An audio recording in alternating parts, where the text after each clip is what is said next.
Welcome to All About Capital Campaigns, a podcast that provides fuel for your nonprofit's growth. Each week, hosts Andrea Kihlstedt and Amy Eisenstein, co-founders of the Capital Campaign Toolkit, provide practical tips about raising more money for your nonprofit organization. The Capital Campaign Toolkit is a support system for nonprofit leaders who are running capital campaigns. At capitalcampaigntoolkit.com, you can download a step-by-step guide for your capital campaign and get many other free resources. This podcast is recorded on a live webinar every Monday at 2 p.m. Eastern Time. You can join the live sessions and get your questions answered by signing up today at toolkittalks.com. And please like, rate, and review us on your favorite podcasting platform.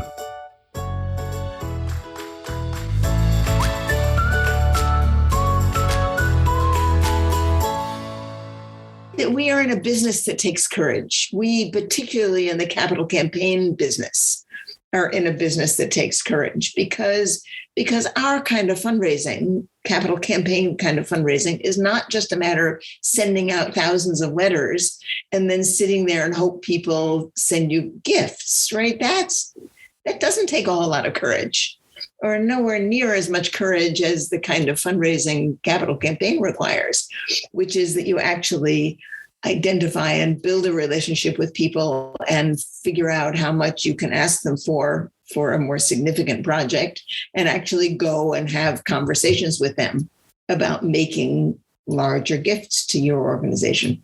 That does take courage. It does, even for people seasoned like Amy and me. Even for those of you on the call who are seasoned, I'll bet if you're being honest about it, you get some little squeamies in your stomach when you're getting ready to talk to your larger donors and ask for a large gift. So the question is not how can we get rid of that anxiety?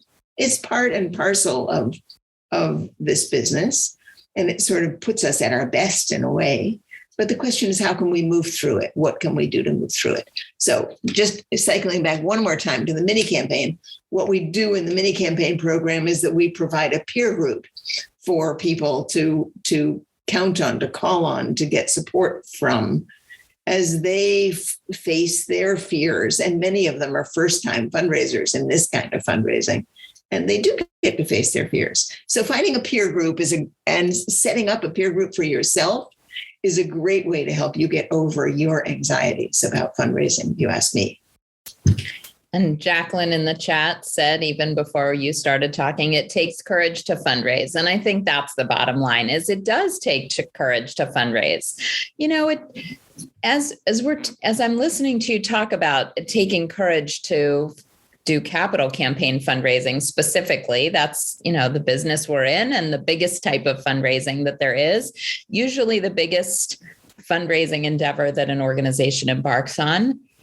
I think, it does take a lot of courage, but if you reflect back on any big milestone that you've overcome in life, it always takes courage to do something new, to try something different. I mean, we can start with riding a bike, right? It takes courage, but you want to learn to ride a bike. It takes courage to ask somebody out on a date. And if you've been married, it started with the first date, and that took courage to ask somebody out on a first date. Forget the marriage proposal. That's, you know each other by then. Hopefully that's not as risky. The first date, that's a real risk, right? But you build up that relationship. Anytime you've moved cities or moved to a new job or done any major thing in your life, it took courage, and capital campaigns are no different. So I'm curious, in the chat box, why do you think of a time where you displayed courage?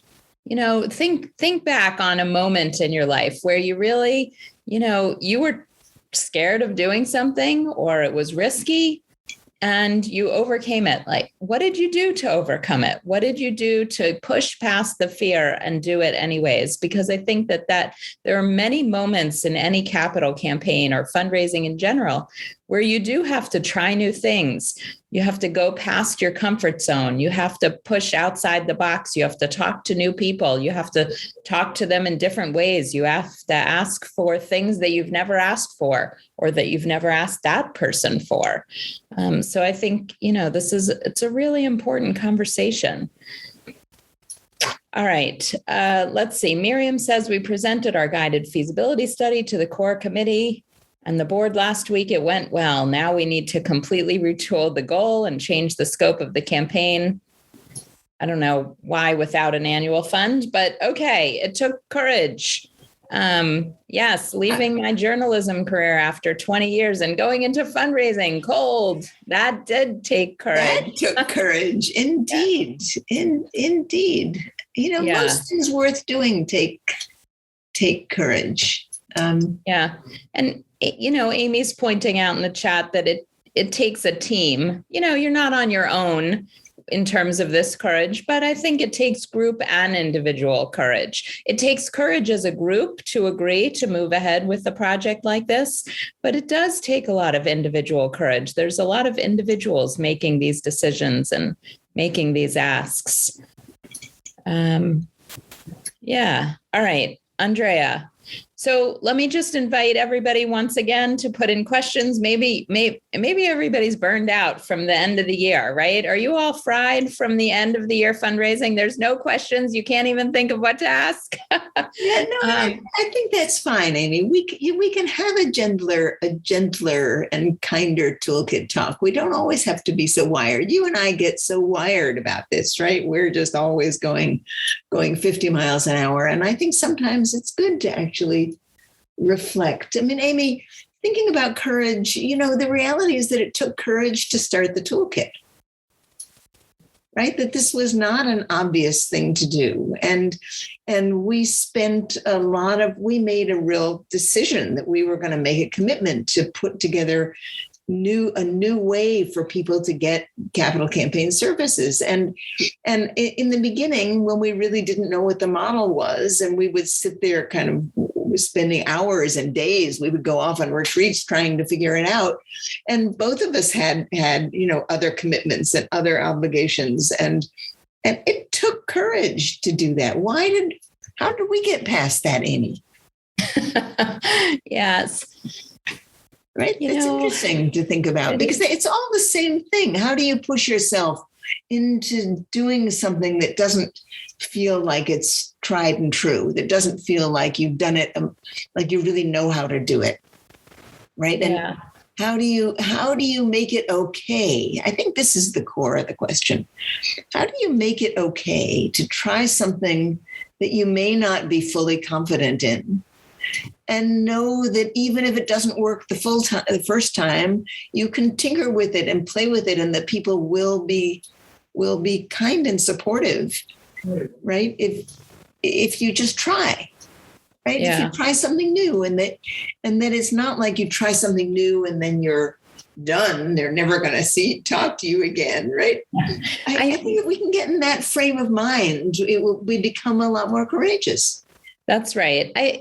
Everything's a calculated risk in life, right? I mean, you look at what is the potential end result of a campaign, and how does our organization, how does our community, how are our clients better off when we're done? And even though we've never done it before, there are models, there is a roadmap, there is a guide. And so we're not totally on our own, left hanging in the wind, but there is a model.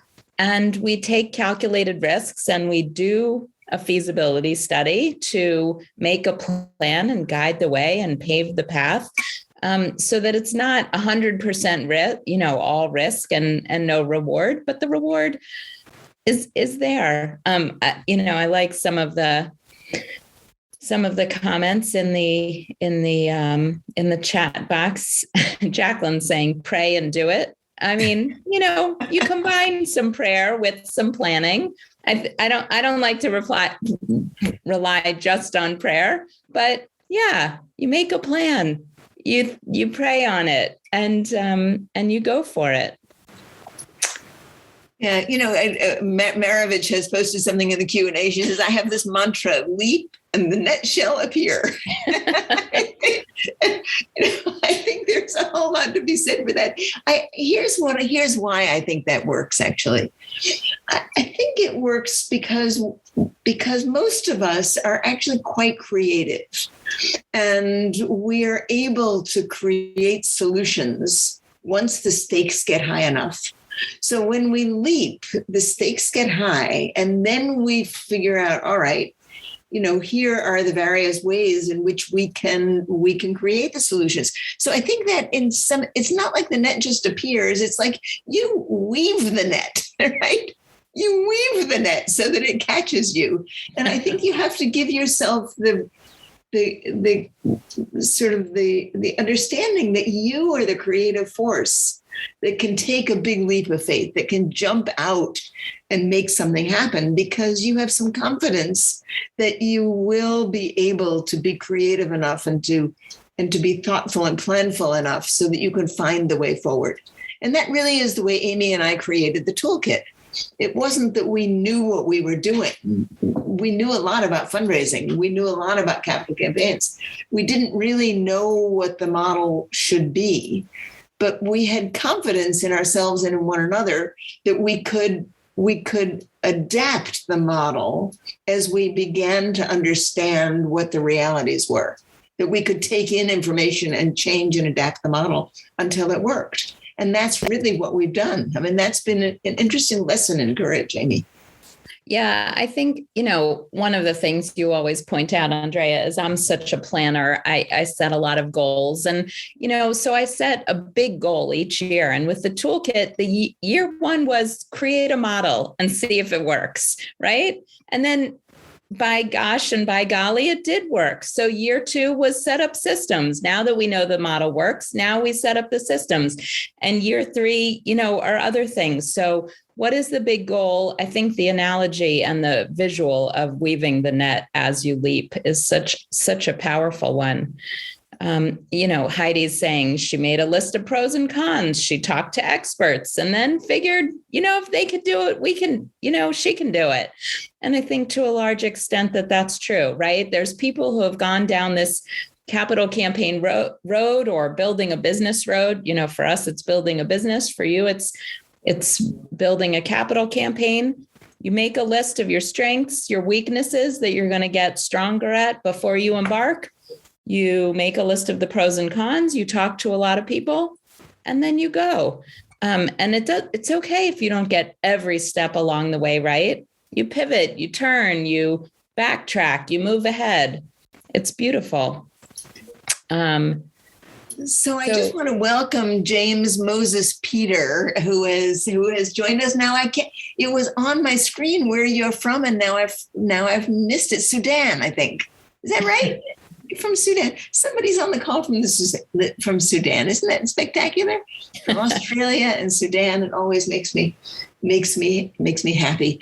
When I think about courage, actually, I think about the many countries in which there are so many people in such dire circumstance, and what courage it must take to live in some of these refugee camps or to be taking a trek across a whole country with children.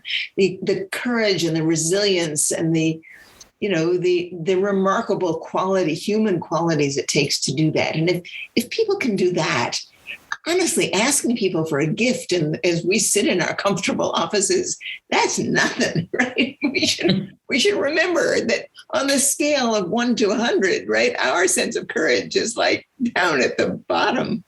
And when we think we're worried and afraid, we should take seriously the real kinds of courage that many people in the world are being asked to display or being forced to display. And that's remarkable.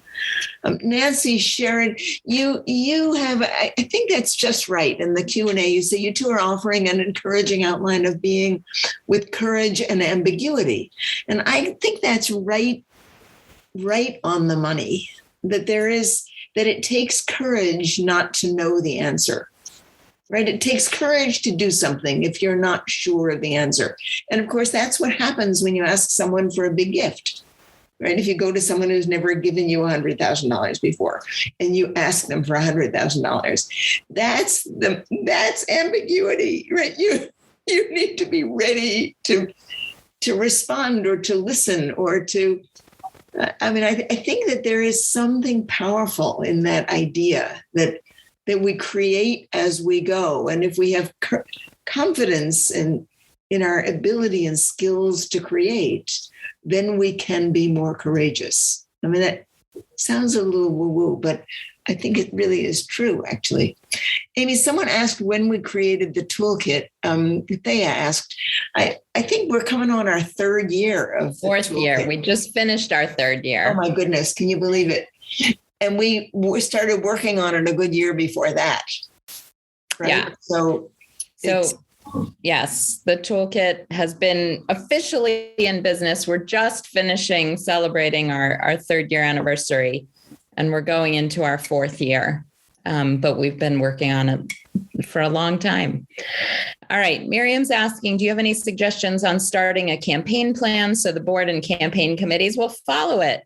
What are the key documents that should be included in the plan? So, Miriam, here's the thing. If you slap down a campaign plan in front of a committee that's, they're volunteers, they're not full-time, it's impossible to follow. And honestly, one of the reasons that we've designed the toolkit the way we did, which is really step by step, we broke the campaign down into 7 phases, and each phase has between 5 and 10 steps in it, because it is really hard to, predict or project 2 years out or 3 years out.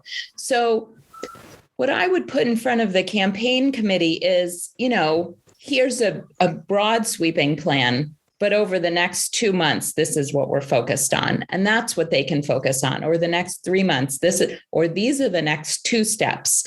But, even the best development directors can't look at the whole plan.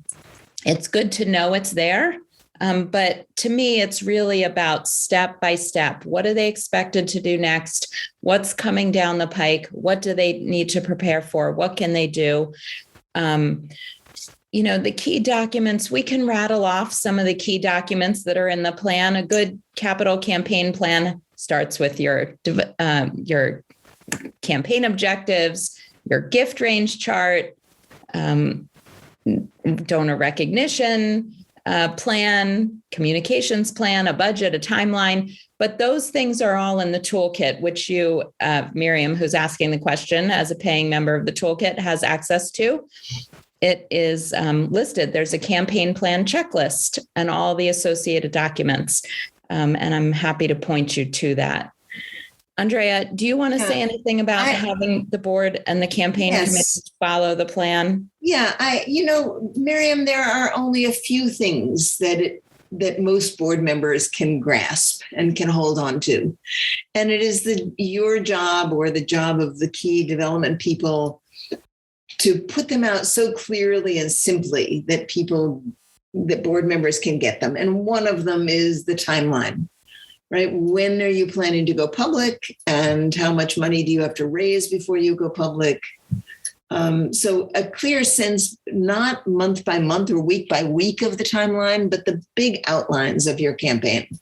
Your board should understand those and how it fits together. And we find that, a big calendar or a wall chart, helps with that, or showing a PowerPoint that really shows, okay, here's where we are, here's where we want to go public. We want to have raised X number of dollars by then, and then we have so much money left to raise by such and such a time. That's something people can grasp. The other thing that I think is really helpful and your board should understand is the gift range chart. How many gifts do you need at what levels? And your board should have that and understand it. And the third thing that boards often grab onto is the donor recognition plan, right? How are you going to recognize donors, particularly if it's a building and you're naming spaces in your building, right? Beyond that, all the rest of it needs to happen, but I'm not sure your board needs to, unless they're interested, I don't know that they need to be intimate with the details of it, right? It needs to be there, but get your board to understand the big pictures and to sort of internalize the big pictures, and do that at a board meeting. Have a board member on the development committee or on the campaign committee present it to the board. That's what I would say. So Andrea, in the chat, Ashley, it seems like a follow-up question to Miriam's. Ashley's asking, how long do you plan for the leadership or silent phase of the campaign? I've heard mixed opinions. And I think you mean, how long does it last? I think that's the question. Ashley, feel free to correct me if I'm wrong. But Andrea, you want to start with that? How long is the silent phase? It varies from organization to organization. So it depends on, some organizations go into a campaign knowing just where their largest gifts are going to be. In fact, already having some commitments on those largest gifts. And for them, it may not take as long to get a significant part of the way to the campaign launch. I mean, the easier question to ask is not how long that's going to take, but how much money do you have to raise before you go public? And these days, we generally encourage organizations to raise at least 60, maybe 70. For some organizations with small base, even 75 or 80% of the campaign goal should be raised before you go public. Then it depends on, all right, have you already identified your lead donors? Are they actively involved in the campaign? Will it be fairly easy to solicit them? If so, your quiet phase may be shorter. If not, your quiet phase may take a year, 2 years, because you have all that cultivation there. So that's the way we would think about it. As with many campaign questions, the answer is it depends. Right? Yeah.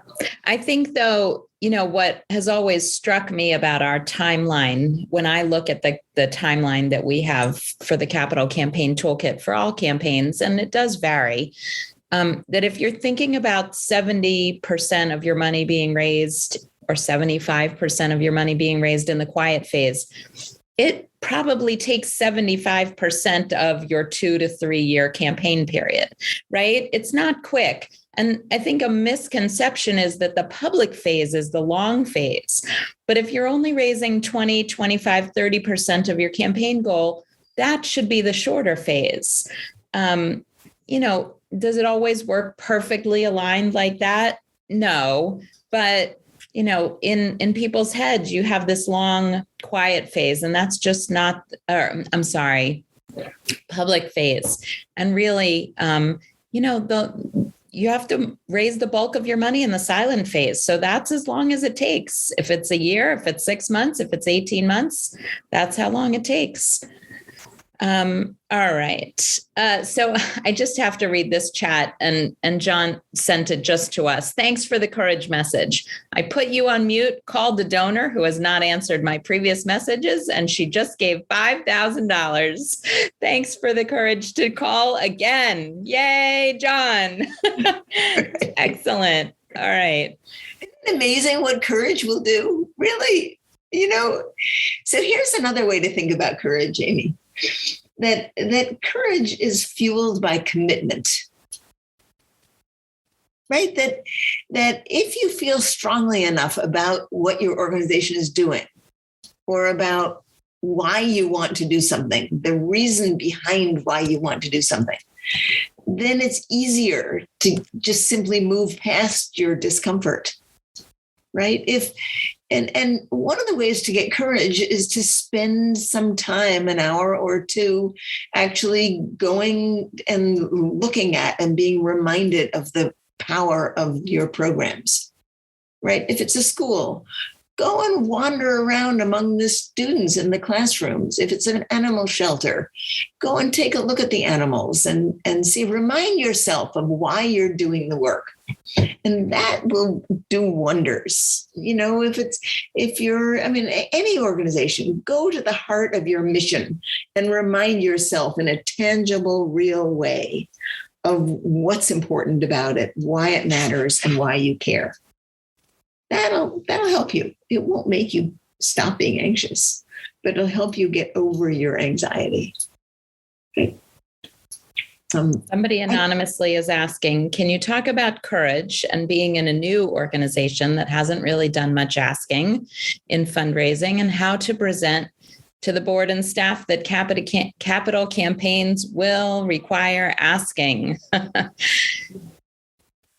I mean, it is always hard to be new at an organization. I think it takes courage to go to a new job. It takes courage for the organization to take a risk and hire a new person.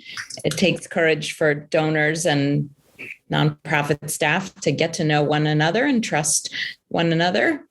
And so I think that sometimes courage comes in waves from success and experience. So the question is, can you start to demonstrate to your board by helping them be successful and you starting to have some successes and asking that this is the way that the organization is going. And if they want to have a capital campaign, it will require asking. So the question is, can you take 2 board members who are willing and maybe have some experience asking and give them some easy successes? Maybe one of the things we've suggested many times and we've spoken about is having board members practice asking on each other.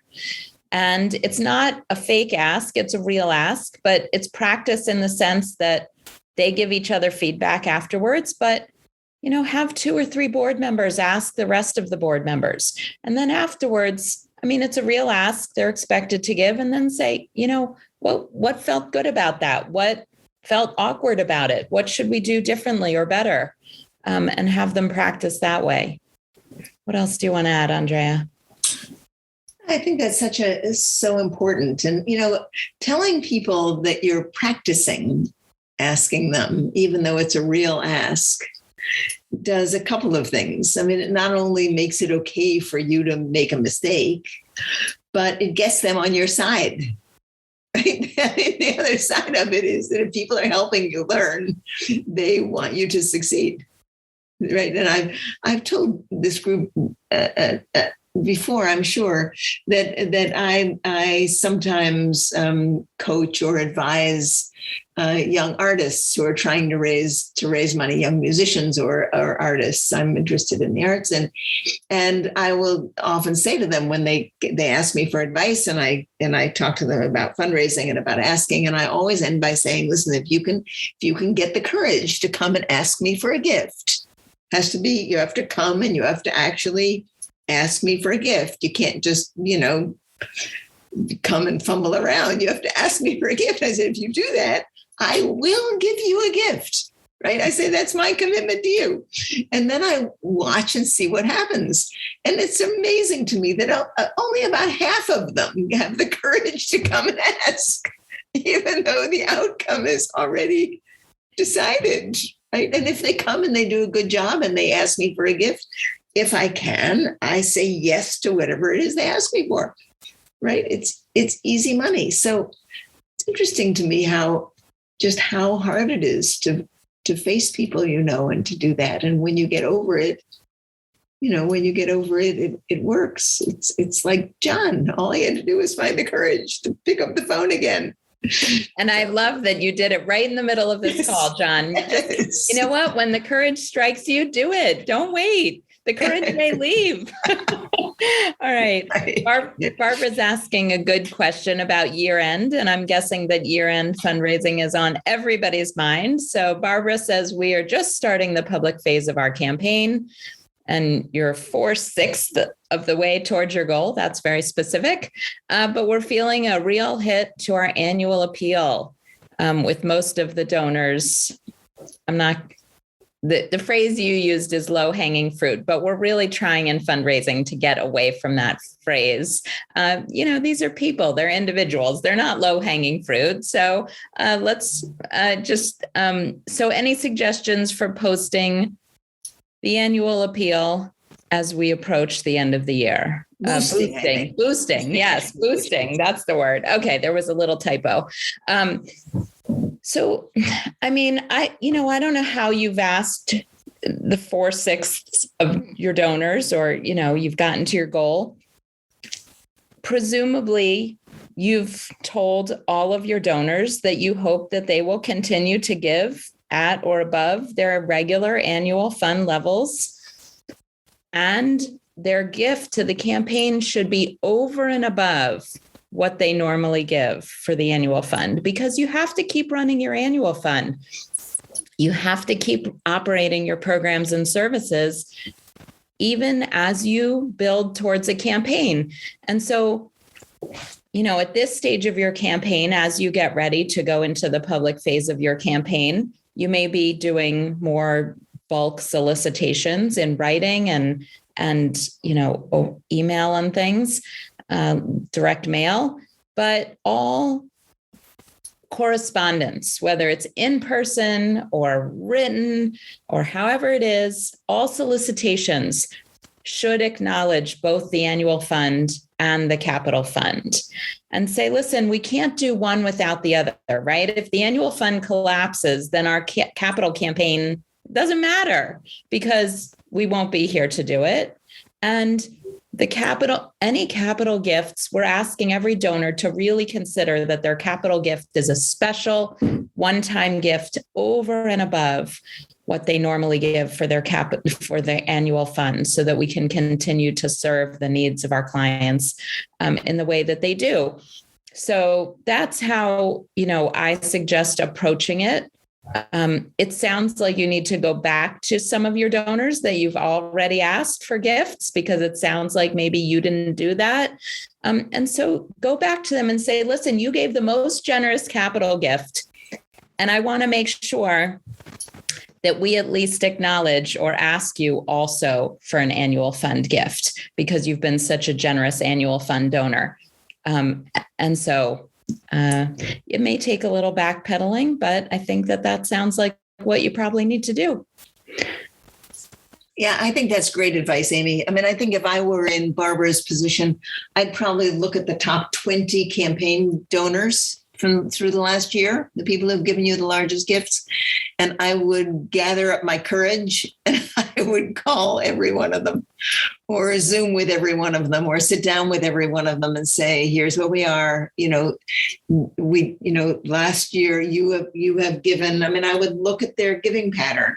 For the last 10 years, you have given us $1,000 a year every year. And this year, because of your campaign gift, right, we didn't have an annual gift from you. This year, we're hoping that you can also give a generous annual gift, right? And you'll be amazed. People understand that, right? They really do. Or the other piece of it is that sometimes somebody will say, well, listen, I just gave you a $100,000 campaign gift. Just take $2,000 out of that and apply it to the annual appeal. Okay, that's fine. Your capital campaign went down 2,000 and your annual appeal went up 2,000. I think some of those things need to be worked out in your donor recognition policies. Miriam's bringing a good point up in the chat. She's saying, does the campaign goal include the annual fund or not? And sometimes it does, and sometimes it doesn't. There's no right or wrong. You just need to make a decision whether, and sometimes people call that a comprehensive campaign where the annual fund is included in the campaign goal. Other times it's separated out and you have very clear, distinct goals, one for the annual fund and one for the capital campaign. Like I said, there's no right or wrong. You have to decide what works at your organization. There are pros and cons to both, but it needs to be clear. And you need to be clear about how you're recognizing donors, so that if you have a donor who gave $100,000 to the campaign and says, I want to be recognized for my $100,000 gift, and if you pull $5,000 out for the annual fund, does it count? You just need to have some policies around that and make decisions about that. There's not a right or a wrong. I got to say there are preferences, right? There are personal preferences, and I have one. Go ahead, Andrea. My personal preference is that the annual fundraising goal not be incorporated into the capital campaign goal. That's my personal preference. It's not right or it's not wrong. I just find that it's clearer and simpler than when you lump everything together and donors get confused about what they're giving or not giving to. So that's my preference. If somebody really wants to talk about that, I'd be happy to carry on that conversation. that conversation more. Amy, I want to call out Ashley Wickham, who said, and I didn't see it earlier, that she's new to the group and excited to join us today. And Ashley, we're always excited to have new people join us. As you probably have gathered, we have many people who come week after week after week, and it's always nice to have new people to join us on this. All right, what's next? Let's see here.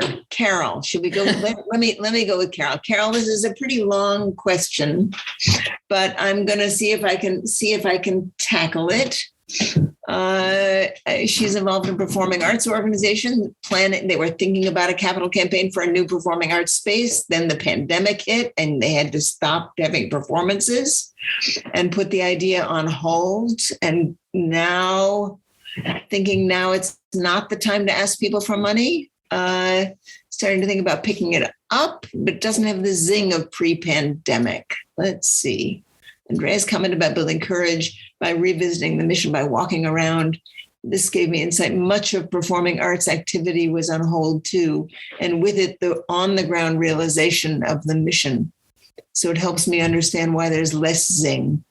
How could I maybe help relight the excitement? I think that's a wonderful question, Carol. And I think most any organization that had to kind of stop, right? Any performing arts organization has faced that.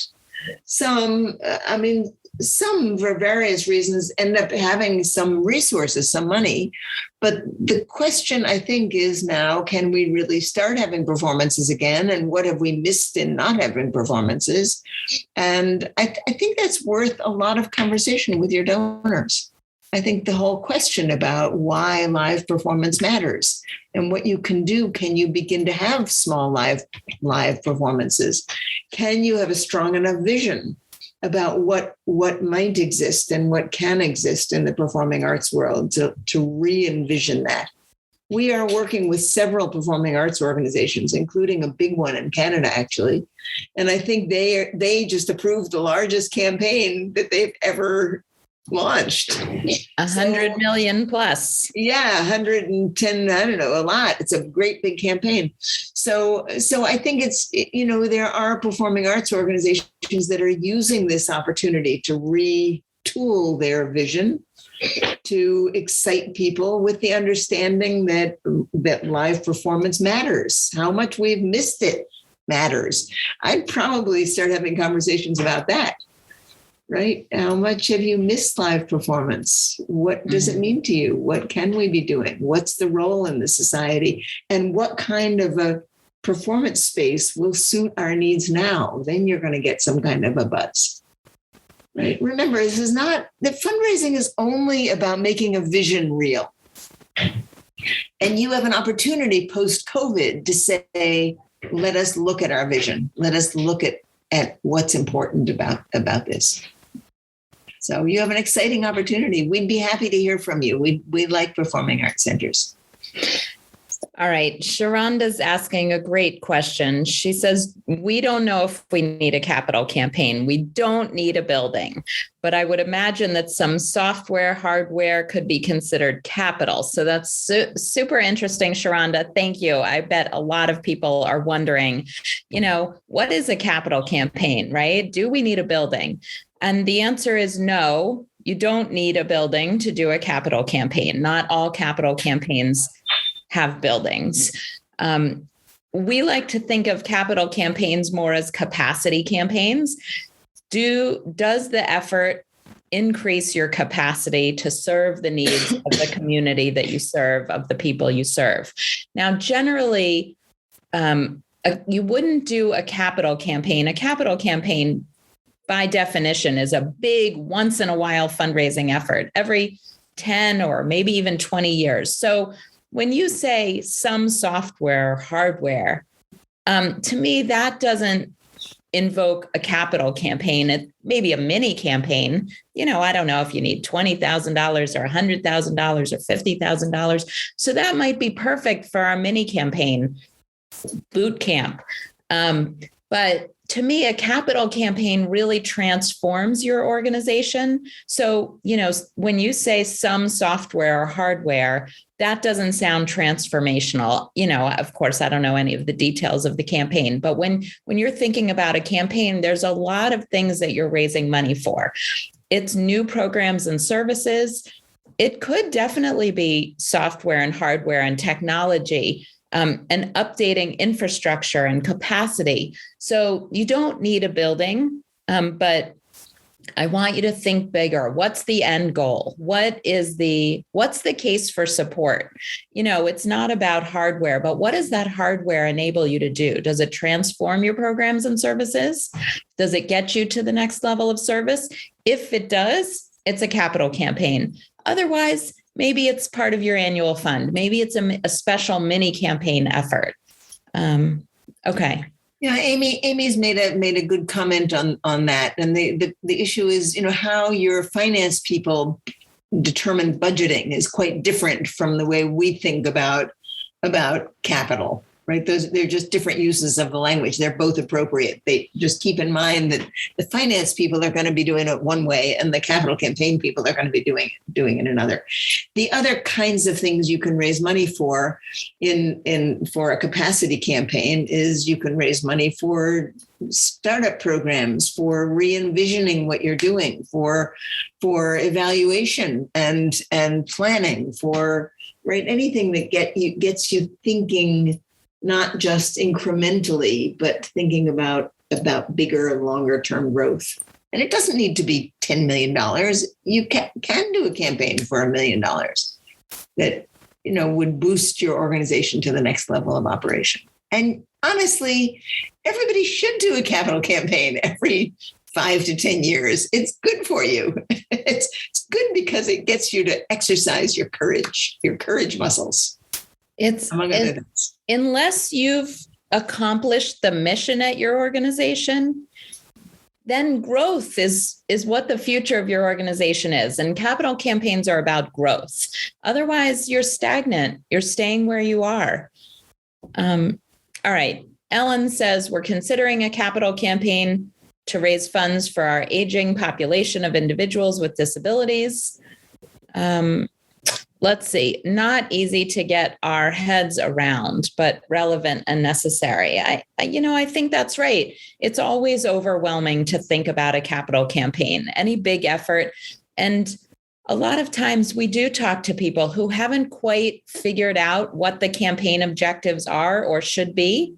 Often they grow out of a strategic planning process. So maybe, Ellen, I'm not sure when the last time you did a strategic planning process at your organization, but you may discover what some of those campaign objectives and what the needs of the organization for the next 5 to 10 years are. So to me, I think that's where I'd look, is to do some sort of either revisit of your strategic plan or maybe a new strategic plan as you think about heading into a campaign in the next 12 to 18 months. Did you see, Amy, that Sharonda has said that she is the finance person? Yes, of course. Love it. Yes, that's great.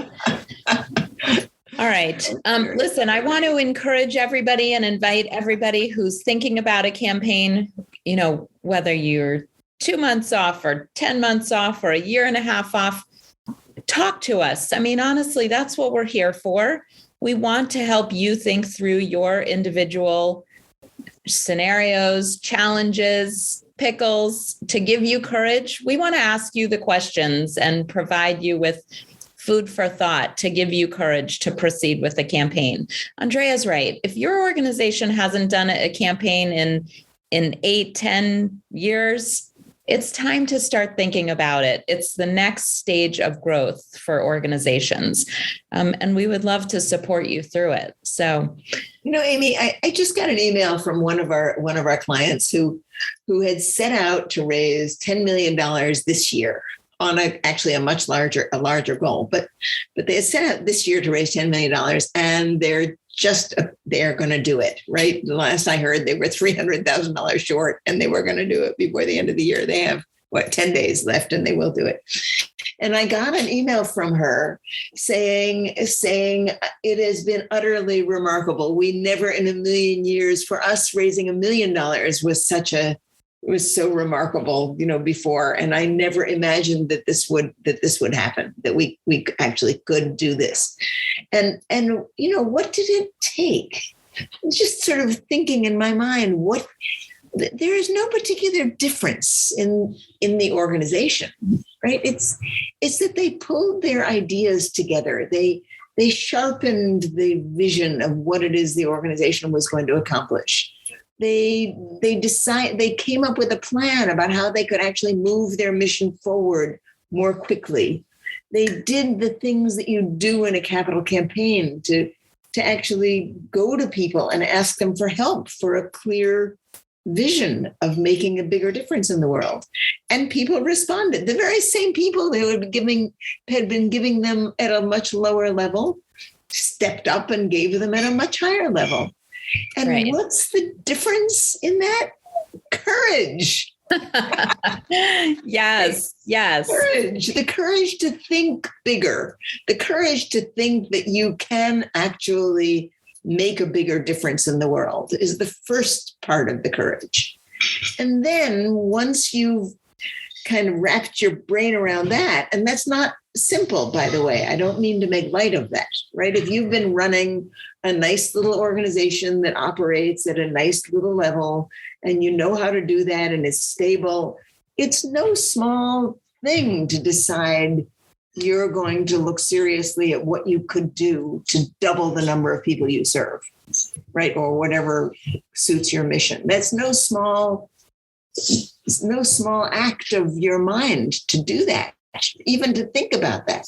But once you do it, then the next question is, all right, if we're willing to think bigger, we're willing to do that, then how do we go about raising the money to think bigger? And those two things fit together in capital campaign fundraising, which is why I have been in capital campaign fundraising all these years. Right? Listen, if you're thinking about that, I mean, it's easier said than done, right? So that's why we have our expert advisors to help our clients think through some of that. And somebody the other day was just asking me, well, when should I sign up with you? When is the right time to start with the Capital Campaign Toolkit? And I told her 6 to 12 months before you're ready to start asking for gifts, right? I mean, it does take a lot of planning. It does take a lot of thought. There needs to be, there's a lot that goes into some of this pre-campaign planning whenever you officially decide you're starting the campaign. But from the day you really start asking, it might be 6 to 12 months that you're doing some serious planning and feasibility study before you go into the quiet phase. So if you're thinking about it, now's the time to start making those plans. All right, Andrea, let's provide some happy New Year's for everybody. And I think, listen, we're going to take next week off. We're going to take the holiday week off, and then we'll see you back here in January. We're super excited about it. 2022. I can't believe it. Hard to imagine. I think it's going to be a great year, actually. I hope it's going to be a great year. Yes. All right, thank everybody. You, all of us who have been here for week after week after week with us. We so appreciate your being with us and joining us and wrangling with ideas. It is a privilege to work with you every week. So have a wonderful, happy holiday. Be safe. And I hope you get a chance to spend time with your loved ones. Amy, it's always fun to do this with you. I never tire of it. So thank you for being such a great partner and friend in all of this. And all right. We will see you all next year. Excellent. All right. Happy holidays. Happy New Year. See you next year, everybody.